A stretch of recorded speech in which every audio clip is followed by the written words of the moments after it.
विकी भाई, आपने भी सुना कोई आपके साथ ऐसा कभी वाकया हुआ है? सचमुच का वाकया है, हनी अलबेले के साथ है मेरा। अच्छा। मुझे कहता भाईजान 1 लाख रुपया चाहिए, मैंने दे दिया। तो उसके बाद मैंने कहा हनी मुझे पैसे वापस। भाई मैंने कितने देने आपके पैसे? मैं कहा 1 लाख रुपया। कहता थोड़े जैसे कट करो। ये उधार में से कौन कम करता है? मेरे को सौदेबाजी थोड़ी हो रही, मैंने कोई चीज बेची है। तो आपने फिर क्या कम किए? नहीं, वो उसने करवा लिए।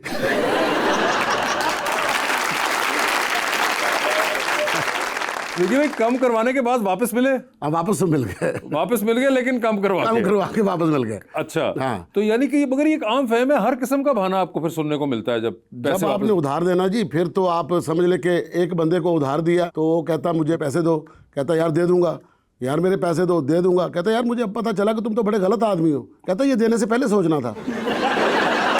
आजकल उधार लेने वाला जो है ना वो ज्यादा शार्प है आपसे। नहीं, शार्प तो बिल्कुल जाहिर बात है, जिसकी जरूरत होती है वो हमेशा शार्प। हाँ। वो तरीके भी नए नए इजाद करता है। अच्छा, उधार लेने वाला हमें नहीं मिलता, देखो ना सारे देने वाले बैठे हैं। कोई भी नहीं कहेगा कि जी मैंने लिया हुआ है। हाँ। मैं भी नहीं कहूँगा, आप भी नहीं कहेंगे। ये बिल्कुल सही कह रहे हैं आप। ये हाँ। बंदा नहीं मिल रहा, ये बंदा नहीं मिल ये रहा। पता नहीं कहाँ रहता है। वैसे आज मुझे बड़े को थके हुए लग रहे हैं, क्यों? थका हुआ लग रहा हूँ? हाँ। नहीं, मैं काफी देर से आया हूँ। मगर ये अमूमन जब फील्ड के लोग आते हैं और वो कुछ देर पहले आ जाते हैं, अगर कभी तो वो फोन पे ही लगे रहते हैं, उनको वो उससे ही नहीं निकल पाते। नहीं, मेरा फोन जो है ना मेरी बीवी के साथ कनेक्ट है। क्या आपको नहीं है फोन? नहीं सर जी, मैंने जो भी करना है ना उसने देखना है। मगर एक्चुअली में आपने नोटिस किया कि कितना देर अब लोग फोन के ऊपर लगे रहते हैं। हमारे ही अपनी फनकार बरादरी के अकेले बैठे हुए हैं, फोन पता नहीं किधर किधर क्या क्या देख रहे हैं, वीडियो बना रहे हैं। फोन ने तो वैसे पागल कर दिया लोगों को ना आजकल। पहला जमाना होता था ना जब कोई बंदा अकेला हंसता तो सारे कहते पागल है। फोन को अकेला बंदा हंसे सारे कहते मैंने भी सेंड कर, मैंने भी सेंड कर।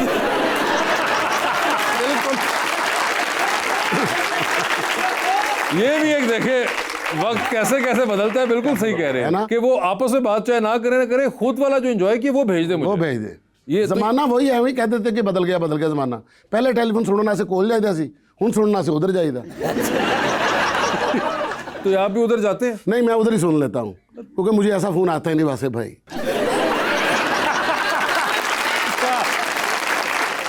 एक्चुअली में आपका यूजेज ज्यादा है फोन का या नहीं है? नहीं, बहुत कम है। बहुत मेरी कम। बैटरी 6 दिन भी चल जाती। अच्छा।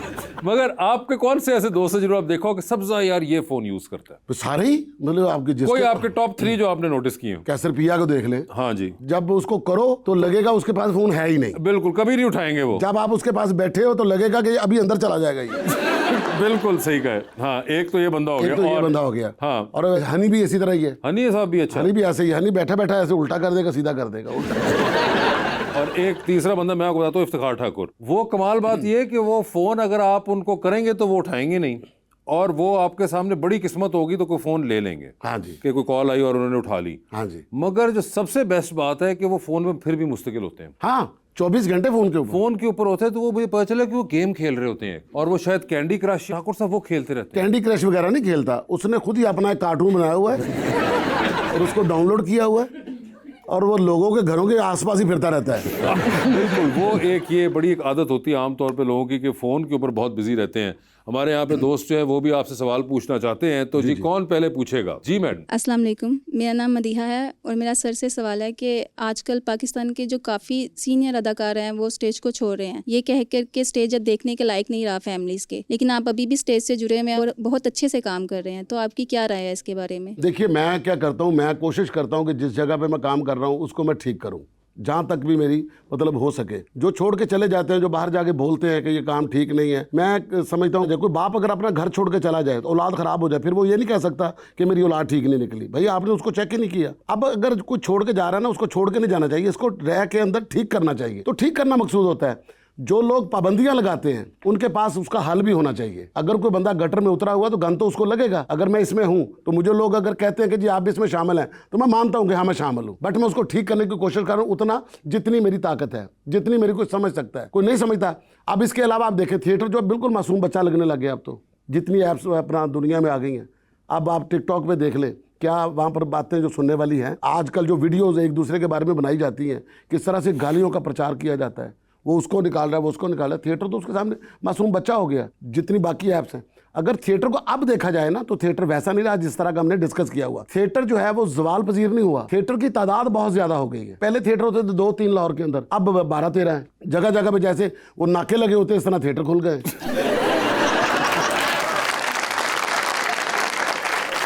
अब जिसको नहीं भी आता वो भी थिएटर कर रहा है। थिएटर का बेड़ा कर किस लिए? अब गंदा काम करता कोई एक आम सा बंदा या कोई आम सी बंदी तो बीच में रगड़े हम भी जाते हैं।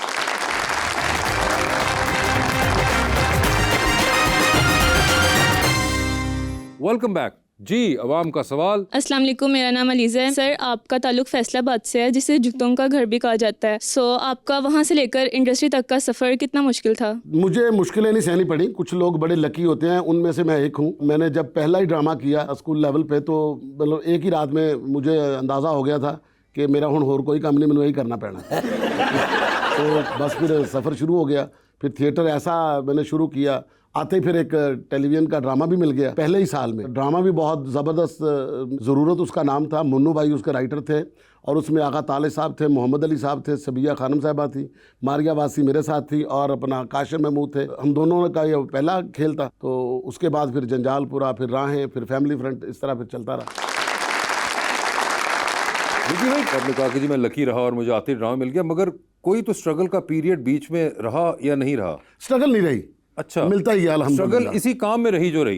इससे पहले मैंने बहुत स्ट्रगल की थी। मैं वही तो कह रहा हूँ, वो कोई स्ट्रगल तो थी या नहीं थी? वो तो इतनी जबरदस्त स्ट्रगल थी। स्कूल से पहले पहले जो था ना स्ट्रगल, वो थी। मतलब अपना पढ़ते हुए उस वक्त किसी चीज की समझ ही नहीं आ रही थी कि क्या करना है। मैं पहले भी बारहा बता चुका हूँ कि मेरे वाले जो थे मतलब वो नान लगाया करते थे और उनके साथ मैं काम किया करता था। बिल्कुल। मैं पहली जमात में दाखिल होने से पहले मतलब मैं तंदूर के ऊपर खड़ा हुआ करता, तो मेरा कद छोटा था, मैं बच्चा था, तो नीचे जो ना वो एक फट्टी रख के उसके ऊपर खड़ा होकर मैं तंदूर के अंदर से नान निकालता था। तो वो स्ट्रगल। फिर उसके बाद सर के ऊपर 500 कुलचा रख के बाजारों में उसको दे के आना दुकानों के ऊपर। फिर उसके बाद दोपहर को वापस आके स्कूल से या कॉलेज से तो फिर बाकर खानियाँ लेकर जाना, फिर उनके पैसे लेकर आना, फिर उसके बाद जो उसका सामान है वो लेने के लिए जाना, फिर उसके बाद वो जो लकड़ियाँ आती थी घर में, रेड़े के रेड़े आते थे तंदूर में जलाने के लिए, वो सारी उठा के एक एक करके अंदर रखनी। फिर मेरे सामने मेरे दोस्त जो क्रिकेट खेलने जाया करते थे तो मेरे हाथ से लोहे दियाँ सीखा होंदियाँ सन, वो बल्ला लेके जा रहे होंगे सन। तो ये एक बड़ा मुश्किल मरहला होता है जब आप ये चीज़ें देख रहे होते हैं। फिर उसके बाद अल्लाह ताला ने जब ये अता किया, फिर अब ये है कि घर में भी कहूँ ना जी पानी पीना है तो 4 बंदे पानी ले आते हैं, तो अल्लाह ताला ने उसका फिर रिटर्न बड़ा अच्छा दिया। मतलब मैं वॉक भी करने जाऊँ ना कि तुम ना जाओ सी तुहाडी जगह चले जाने। नहीं, मगर वो जो स्ट्रगल, एक काम के अंदर की स्ट्रगल होती है और एक काम तक पहुंचने की स्ट्रगल होती है, जिसके बाद आप मंजिल की तरफ जाना शुरू करते हैं, वो स्ट्रगल बड़ी इंपॉर्टेंट होती है। हाँ जी। जिस तरह आपने बताया कि ये जो पूरी आपकी तंदूर और वो वाली ज़माने की जो स्ट्रगल है, काम तक पहुंचने से पहले की थी। काम में आके फिर जो स्ट्रगल हुई वो तो एक और स्ट्रगल है, जिसमें आपके फलां ड्रामा मिला नहीं मिला, वहाँ पे चांस मिला नहीं मिला, वो एक और काम है। वो तो मिलता ही गया। देखें, अब मैं घर पे बैठा हुआ हूँ, मुझे नबील का फ़ोन आता है, तो मुझे कहता है कि विक्की लाहौर आ जाओ। मैंने कहा जी क्या ड्रामा करना है? वो एक कैरेक्टर है बहुत अच्छा, मैं लाहौर आ जाता हूँ, ड्रामा ज़रूर तो मिल जाता है। फिर उसके बाद लाहौर थिएटर में काम कर रहे हैं, उमर शीर साहब हैं, वसीम अब्बास साहब हैं, जुल्करनैन हैदर साहब हैं, इस्माइल तारा साहब हैं, ये सारे लोग हैं, उनके दरमियान में काम कर रहा हूँ और उनके लेवल पे काम कर रहा हूँ और वो मुझे सारे अप्रिशिएट कर रहे हैं। उसी में फिर वसीम अब्बास साहब मुझे कहते हैं कि बेटा कल रिहर्सल है, तुम आना मेरे को। ओके जी, चले जाते हैं। वहाँ जाते हैं तो सामने सबा परवेज़ साहबा बैठी हैं, समीना अहमद साहबा बैठी हुई हैं, वसीम साहब बैठे हुए हैं और फैमिली फ्रंट का स्क्रिप्ट आया हुआ है, डॉक्टर यूनुस भट्ट साहब ने लिखा हुआ है और कहते हैं जी कि अगर ये रोल है खुशिया का, अगर ये आपने अच्छा कर लिया, हमने तो 2 एपिसोड का लिखा है, अगर ये आपने अच्छा कर लिया तो ये आपकी अदाकारी ने बताना कि आपके काम ने बताना कि ये एपिसोड अगले में आएगा कि नहीं आएगा। तो फिर उसके बाद 350 एपिसोड किया। बिल्कुल। फिर जब तक खुशियाँ नहीं आता था एपिसोड नहीं चलता। और आपका वो आई थिंक उसमें एक वो बड़ा मशहूर तकिया कलाम था, पिछाना नहीं पिछाना। नहीं पिछाना। हाँ, मौला खुश रखे, कोई भी नहीं पिछानता। अल्लाह ने इज्जत ही बड़ी दी है। आई थिंक एक पाकिस्तान की टेलीविजन ड्रामों की तारीख के अंदर जो सिटकॉम्स के अंदर जो स्टेटस फैमिली फ्रंट को हासिल है और जो वो कमाल डॉक्टर साहब ने लिखा और जो एक्टर्स ने परफॉर्म किया और आपने फिर कमाल उसके अंदर। मेरी गुड लक ये रही है वासे भाई के सिखाने वाले बहुत थे। जैसे वसीमा भाई मेरे मतलब टीचर थे, फिर सबा परवेज साहिबा जो थी उनके साथ मैं कर रहा था। जब ये मैं कहता था ना पिछाना नहीं पिछाना, मौला खुश रखे, कोई भी नहीं पिछानता। तो एक दिन मुझे कहती है कि नसीम तुम ये जो कहते हो पिछाना नहीं पिछाना, इसके मतलब का पता है? मैं सन्नाटे में चला गया। मैं कह नहीं, कहती इधर मैं बताती। कहती इसका मतलब ये है कि तुम एक फ्रॉडी आदमी हो, झूठ बोलते हो, अपना कारोबार चलाते हो, कभी कुछ करते हो कभी कुछ करते हो, तुम्हारा कोई अपना काम अच्छा नहीं है। अब तुम आगे कहते हो पिछाना, उसके अंदर लिखा होता है कि नहीं मेरी लाइन होती है, तुम उसको ओवरलैप कर जाते हो, तो उसको नहीं को तुम नहीं सुनते, तो मुझे ज़बरदस्ती कहना पड़ता है, उसको ओवरलैप हो जाता है, पता नहीं चलता, फिर तुम्हें मतलब का नहीं समझ आती।